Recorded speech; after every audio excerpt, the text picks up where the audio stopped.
Introducing the African Diaspora News Channel app, your gateway to stories that's overlooked by the corporate mainstream media.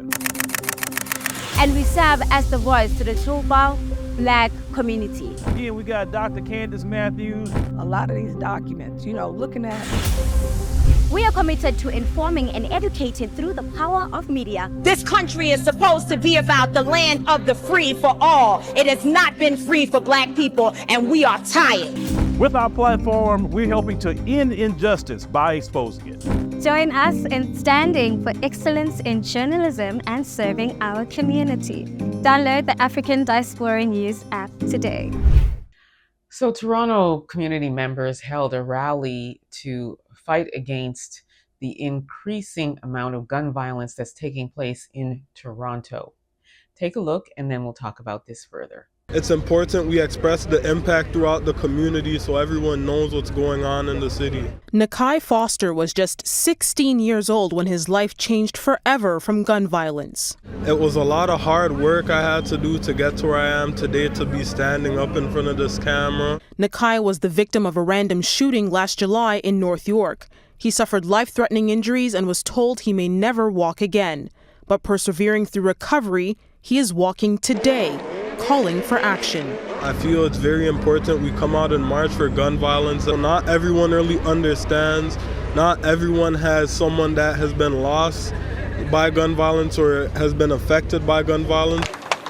We are here to show solidarity as a community, to say enough is enough. Recent stats from Toronto Police indicate that as of last Sunday, there have been 338 shootings across the city so far this year, a 46% increase from the same time last year when there were 231 shootings. And this month alone, there have been 25 shootings so far, compared to 14 the same time last year.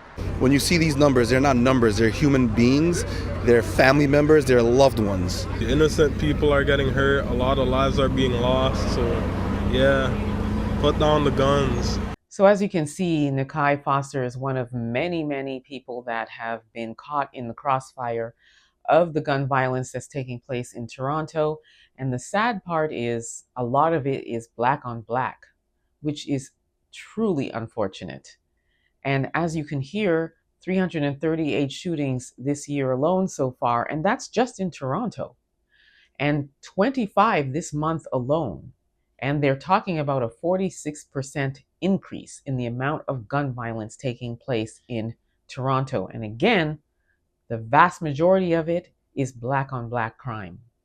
Where are they getting these guns from, you ask? Well, they're coming across the border, being smuggled in through gas tanks, trunks of vehicles, on a person's body, to name a few of the ways that they're getting across this border illegally. And the sad, sad part of it is a lot of these guns are now ending up in the hands of 14-year-olds. How does a 14-year-old who should really just be focusing on school and playing with his friends outside or social media ends up with a firearm is beyond.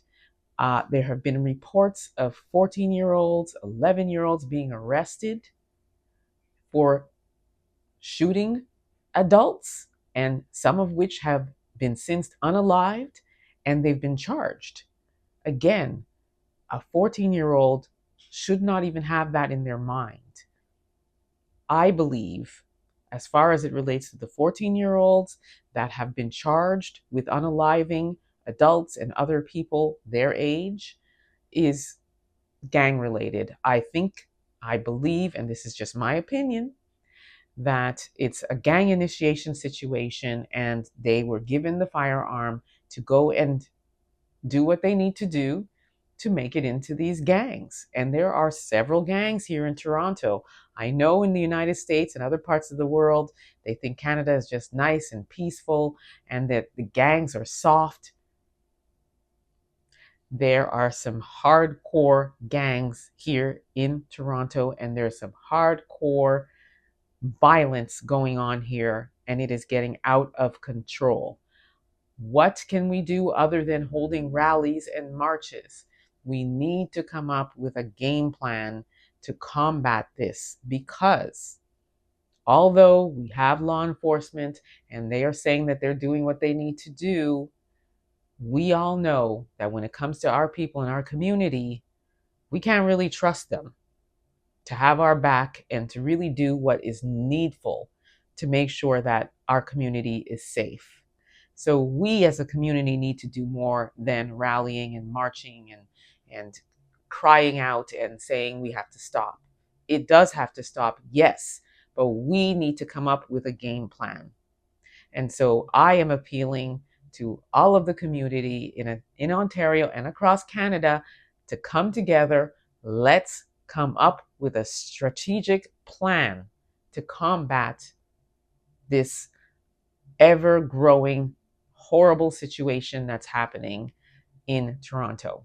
Let me know what you all think about this. Don't forget to like, subscribe, and share the content.